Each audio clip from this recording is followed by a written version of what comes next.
Hello team, welcome to another ATP Geopolitics video with myself, Jonathan MS Pearce. This is a Ukraine War Frontline update for the 27th of September 2025. A bunch of caveats here. This is a 10-day update. I haven't done this for 10 days, but actually I did this map 2 days ago, so this map is now out of date. But I'm just going to very quickly, I'm not going to do my usual massive in-depth analysis. So Syriac maps has changed loads of mapping down here. Do not worry about any of these pins. They don't mean anything. So remember the red pins, dark red pins, mean that Syriac maps is indicating that the Russian defensive line has improved for the Russians. Light red, or the pinkish pins, Andrew thinks the Russians' defensive line has pushed forward. Dark blue pins means the Russian defensive line has been pushed back according to Syriac maps, and the light blue pins mean that the Russian defensive line has been pushed back according to Andrew really not very many blue pins at all, including up in the Sumy area where Syriac maps thinks there's a slight change around Tetkino, but no change around Oleksiivka. That's actually not what other mappers are indicating. So this was from the 21st, so 6 days ago, the 810th the Marines and Naval Infantry Brigade, the Russians there, clashing in the tree lines by the reservoir, pushing and pulling in brutal close combat in Oleksiivka. Russia's 30th Regiment keeps getting thrown in headfirst, bleeding with little to show for it. At Yunakivka, several Russian battalions are stretched to their limit, which is to say, if we come down and look, here's Yunakivka, that the Russians have been pushing back in that area. The Ukrainians have been pushing back in themselves in Vuhledar there and around Oleksiivka. Oleksiivka seems to be one of the main areas where the Ukrainians are having some success, and then the reservoir, I think, might be this area of water where the Russians have been pushed back to, and then anywhere behind here, you know, it's very difficult for them to get supplies over. Well, initially it was Kindrativka and now possibly Kupiansk, although they can come across a border there, but this was the reason why it was difficult for the Russians to hold on to Kindrativka, and then supply now into Oleksiivka, where the Ukrainians have gone in behind here, both to the northeast and the northwest, and that is proving a problem for the Russians as they are trying to hold on to Oleksiivka. So under the whining of Russian admins, Ukrainian flags are appearing in various parts of Oleksiivka in the Sumy region, and that's the 225th Assault Brigade doing that. Now, again, that was 6 days ago. The Russians dug themselves up to their ears with no water and no food. We have been hearing that right across the front line, the supplies to Russian troops has been a real problem, and they are struggling to get food and water. Then the 23rd, a few days later, Russian sources described the situation in Sumy region as dire. Near Kindrativka, repeated attempts to cross the reservoir ended in disaster, with assault groups being forced only to fall soon after. In Oleksiivka, fighting has reached the southern outskirts of the centre and the centre of the village. So that is the area that you see just here. Syriac maps has Andrew has the Russians controlling all of this as well as Syriac maps. In fact, Andrew is more charitable to the Russians than Syriac maps, but that might have changed a couple of days ago now. This mapping update was done. But the last I have heard, actually it's not that one, it's this one.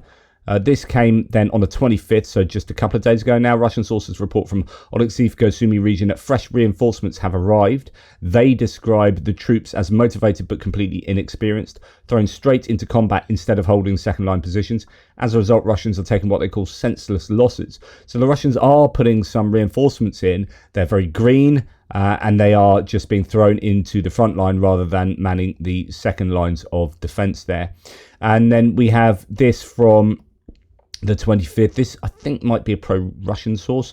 Russian forces have been geolocated in the settlement of Odradne, confirming that Russian units have made progress along the Kharkiv border. So now we come out of the Sumy area and we move a long way over to the east, and then we're talking about Odradne. So I'm wondering if anyway, let me just find that a second. Yeah, so Syriac maps has some slight gains for the Russians in Vovchansk area, and then around this Odradne area. This is a settlement just across the border. As you can see, according to Syriac maps, the Russians have made a pretty wide expansion to their attack across originally into Milova. So that is coming from Surat maps, not from Andrew Perpetua, and there is a supposed geolocation of Russian forces there. There have been a lot of bits of footage of Russians dropping flags in places, and that can skew an understanding of where they actually control, because there have been these, and that actually the drones have been caught on camera carrying flags. So it's not a case of there's a flag there, oh, it must have been dropped by a Russian drone, and they don't really control that. But actually, we've seen a Russian drone carrying a flag. Anyway, as we come down to Kupiansk, it's pretty horrible in Kupiansk, where the Russians have been attacking right into the town there. I'll just see if there is, I mean, this is from a long time ago. That's from a full over a week ago now, but talking about how there's a lot of fighting just to the northwest of Kupiansk, and that's where the Ukrainians have been trying to push back. They did have some success pushing back previously, and they pushed back the Russians to this road coming down here. According to Surat maps, though, the Russians now have taken control of the road, of the land to the south of that road, although that is just Surat maps. And then both mappers agree that actually to the north of Kupiansk, the Russians do have purchase in the town there. So the real worry for the Russians, for the Ukrainians there in Kupiansk. And as you can see here, this is a Kupiansk area. NASA firms data over 1 week. Clear intense fire preparation on Odradne sector, coinciding with reports that the village has been captured by Russian forces. That's Playfra. But wow, that's just incredible. Firms data suggesting a lot of activity around there, and this is the Odradne area that we're just talking about across the border, and actually Playfra admitting that the Russians have control of that too. And then I don't think that is where we want to be. That's in the Svatova direction, actually. So this is near Novopavliske. Some slight gains around there. It could be right down here that we have that. Novopavliske. So that is a game for the Ukrainians further to the south.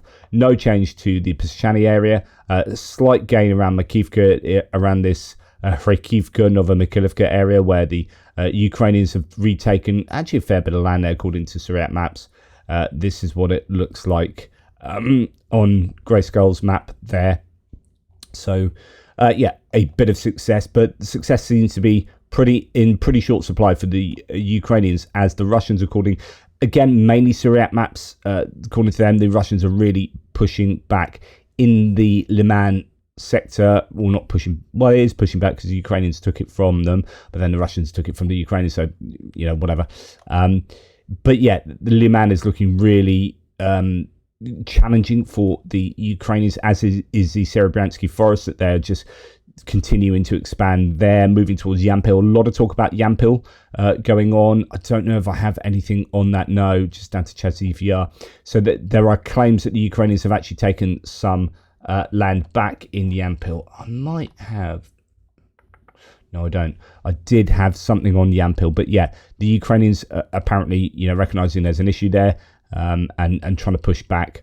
Obviously, it makes Seversk even more vulnerable if the Russians are able to just continue their march on towards Lyman, really. And Seversk is then more vulnerable from the north. But as you can see here, forget these ones in land, they're sort of glitches.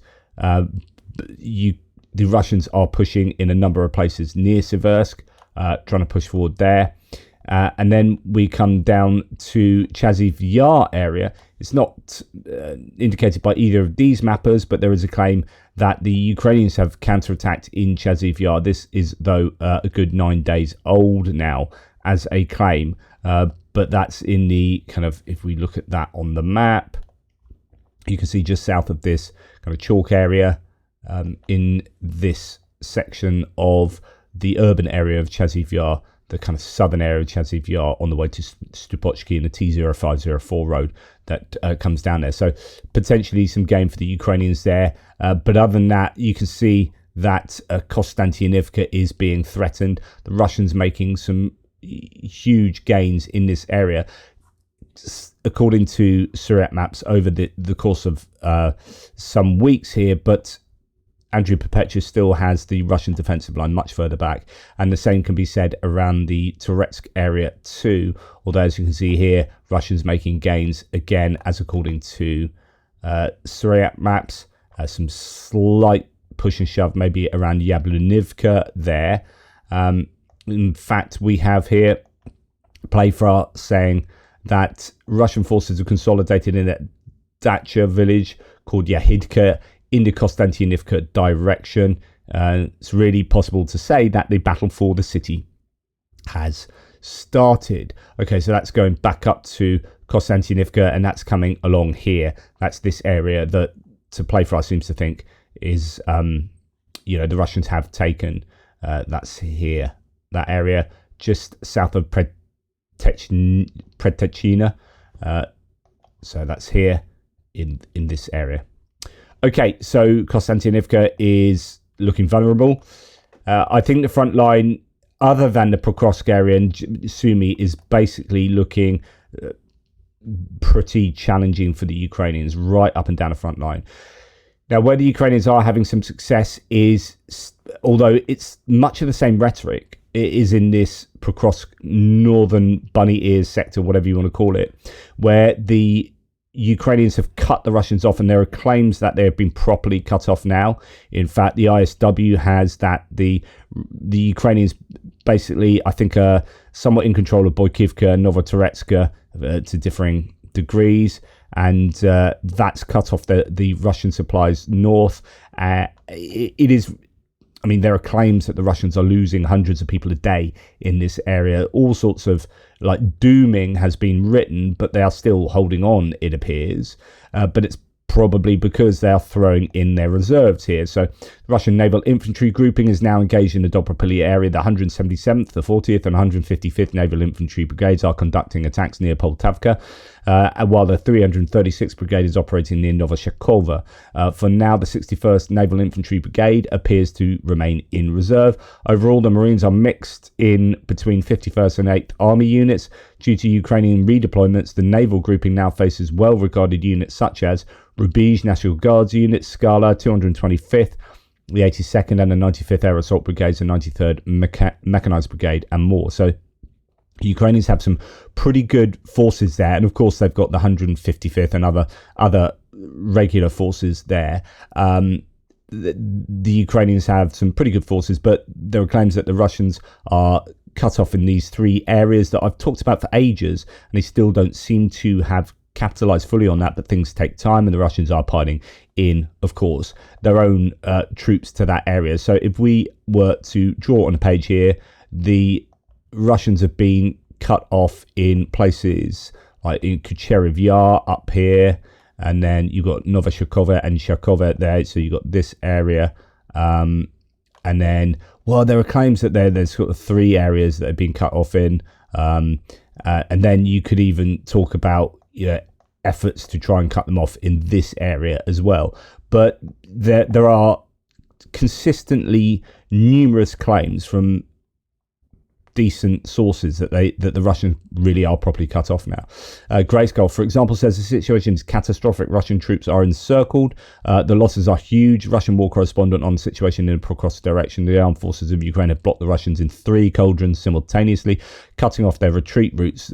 Drones track reinforcements and convoys, destroying their supplies. So actually this is an indication that the 3 areas are actually more like this, kind of what I was indicating with the latter claim, where you've got your bunny ears up there as they were, that section, and then possibly this section here, cut off in 3 places. But it's certainly across this neck where the Ukrainians have, I think, really cut the supplies, and it's these 2 encirclements north of there that are the issue for the Russians more definitely. Ukrainian sources report that troops have secured a foothold west of Pankivka on the Dobropillia axis, gaining control over a key section of the front. A push through Nikhanorivka could cut Russian forces off from their northern supply line. Gains also reported southeast of Volodymyrivka. So this is where we're talking. West of Pankivka is here, and just cutting off that very little, very thin neck there on the way to Nikhanorivka. And I believe that's been done, but also issues down here for the Russians in Pankivka and Novotoretske. So, okay, there you go. And indeed, this is that Novotoretske Pankivka area that here Grayskull back on the 23rd said the Ukrainians had liberated Novotoretske. And this is a swamp with a somebody saying there's a swamp south of that with a decent sized stream running through it, no roads or bridges. So that then complicates supply for the Russians. That's to say, this area apparently is swampy. You can see there are rivers. You can see that here the geography of this looks very swampy on the map too. So that seems to check out, and that means you're going to struggle to get forces up here supplied. It's only going to be drone supply from now on, and that's why everyone's calling it fairly catastrophic for the Russians. In the Dobropillia direction, says the war action source here, the armed forces of Ukraine continue to advance, and in the past day the warriors managed to liberate almost half of the village of Novotoretske. So that's the 24th, and you had the 23rd, Grayskull saying Novotoretske was liberated. So differing claims, but it's certainly going to be grey zone, and there'll be a lot of fighting in there. That would then realistically make supplying through Novotoretske pretty much impossible. The ring around the occupiers is tightening more and more, is a claim there. Novotoretske again, so this is now the 25th. Ukrainian fighters taking control of Novotoretske village in Donetsk after 2 days of fighting with the Russian army. And there's that river below there with the marshy area. But anyway, I think it's probably safe to say that the Russians are cut off up here, and the Ukrainians are going to be making an effort to join Novotoretske to Rosina here and cut off a really significant force here. And that's probably almost more important, because this is a force that is threatening Pokrovsk from the north. People, I've said this to you before, but people were particularly worried about the bunny ears going north, because they kind of broke through to the Sursky line. And that was like, this is, highly controversial, as the Russians went up in that direction. And you had the defensive lines basically around here, and they can't break through those lines. But actually, they weren't talking about this, because the problem there being, that's rather a large arrowhead, is that they are getting north of Pokrovsk and operationally encircling it. And so if they can cut the Russians off there and then take out this group of forces, then that means that Pokrovsk can be supplied from the north, whereas at the moment that road is too close to the Russians, and it just gives Pokrovsk a bit of a breather. But as you can see, there are claims that the the Russians are, back into the southern outskirts of Pokrovsk. And in fact, we saw a video the other day of a Leopard 2A4 tank, a Ukrainian tank, pummeling a building in Pokrovsk. So there's definitely, there are buildings that go quite a long way south. So without geolocating exactly where that was, it's difficult to make any definitive claims, but it looks like the Russians are back in Pokrovsk. Okay. And then we are looking at, so this is another claim about advances. This is the 27th, east of Volodymyrivka. So that would be back over here, and Volodymyrivka. So over in this direction, apparently Ukrainians making some gains around there. What other sources do we have? So Khrdivka in the Myrnohrad direction. Let's go and look for Khrdivka. Myrnohrad is down here. So Khrdivka, there we are.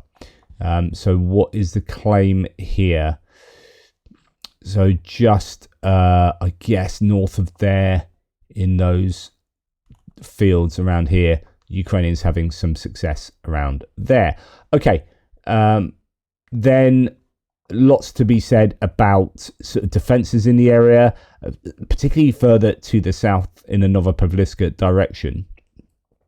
There are worries that the Russians have broken through defences down there, and that's because the defences were not designed to be attacked from one particular direction.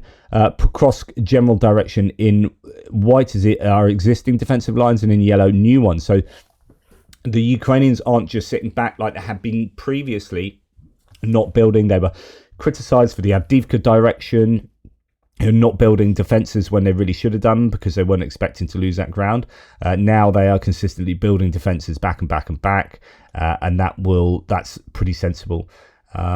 So what else do we have? Then we are coming down to the Novopavliske direction. Russian forces have broken through almost all fortifications in this region. We're now seeing daily advances of around 2 kilometers, says Aiden, who is a massive pro-Russian, very propagandistic. However, that said, you can be all as propagandistic as you want, but there are problems around here. The Ukrainians have, the Russians have really started causing the Ukrainians an awful lot of problem around this whole front. And there are arguments to say that the trenches were built to defend from the south, expecting, because, look at Vuhledar over here. So let's do a bit more drawing on the map. So the front line, or in fact, you can kind of see the front line from these trenches, right? So broadly speaking, Avdiivka is over here. All of this area is what the Russians have taken really since Avdiivka, right? So kind of that's where your front line was, give or take. And so the Ukrainians would have been in certain places building defenses. Let's build defensive lines in green here. So they would have been probably, building defenses along here to protect from being attacked from the south, right? Because they were expecting the Russians to be in this particular area coming up in this direction, right? So as the Russians come up that way, you're going to build your trench lines like that. But what's happened is the Russians have actually come all the way from the east, and then they can just fight down the trench lines. And the trench lines are not fit for purpose. That appears to be a problem. So all of this massive amount of land has been taken by the Russians fairly, not easily. I mean, it comes at a huge cost to the Russians, but they are certainly making larger advances on a daily basis, and this is worrying. This whole area is really worrying. I think they've taken this too easily. Playfast says dangerous Russian advancements in Ivanivka in the Komar direction. So again, this is kind of where we're talking about, that neck of the woods. The only place where the obstacle part, the new Donbass line, has been crossed together with the Volodymyrivka River. 2 barbed wire lines between the buildings and well-built trenches still remain on the tactical heights, but the situation is worrying, is the claim there. So, you've got your main defensive line in Ivanivka, Novopavliske, but again, some of these lines, you're coming from the east, so some of these white lines there, you're coming from the east, you can fight your way along these lines. So that appears to be something of the problem. Just going to try and put Ivanivka on the map, see where they were talking about there. Yeah, this is right back in the Novopavlivka area. So that's Novopavlivka. This is Pokrovsk, south of there. They're obviously making these advances. And then the Ukrainians have been pushing the Russians back around here, but it seems like they're in a bit of trouble now. Ivanivka, a fairly large settlement there, now is under a lot of threat. There's this river, the Volodymyrivka River, that comes. You see where it's all sort of curly around here. That's because the river is being used as a defensive line. But if they breach the river and get across it, and it might be sort of a case of the dam breaking. But you can see there's a massive difference between the two mappers here. Andrew Perpetua has a Russian defensive line here, and Suret maps far to the west. So that is a significant difference of opinion. Although further to the south, both mappers showing that the Russians have made some pretty significant gains all the way to Novoivanivka here. Halfway down that front. It's really worrying stuff, I would suggest. Here, again, I think this is a pro-Russian source, saying a few days back, it's been 5 days since Ukrainian channels announced a stabilisation effort was taking place along the front lines in the Dnepropetrovsk and Zaporozhye direction. So far, the effort has fallen short. Russian forces continue to advance in the sector due to a lack of Ukrainian defensive networks. The defences previously built here did not account for Russian units attacking from the east. So here you go. At this point, they're is no solid Ukrainian line. Russian forces have reportedly entered the settlement of Novotoretske. Additionally, Russian forces are now less than 2 kilometers away from the strategic settlement of Uspannivka. If this town falls, Poltavka will fall, after Russian forces will have virtually a straight line to Vuhledar, allowing them to bypass all of Ukraine's defensive networks aimed at the south. The idea is that Vuhledar here is at risk from the east when they were preparing for it to be attacked from the south through Drozhnyanka there, Marfapil. But no, it looks like they're attacking from the east and then maybe coming to the north of Vuhledar. So this is really worrying. That's Uspannivka there they're talking about. And you've got some pretty significant settlements around this neck of the woods. It's pretty worrying stuff, I would say. Poltavka down here as well looks very much under threat. Worrying times on that front. There's no doubt about that. What else do we have along the south? So in Kamyanska, as we come over here to the edge of the reservoir, which isn't really a reservoir anymore, as we zoom in, the water comes back, but realistically, it actually looks like that.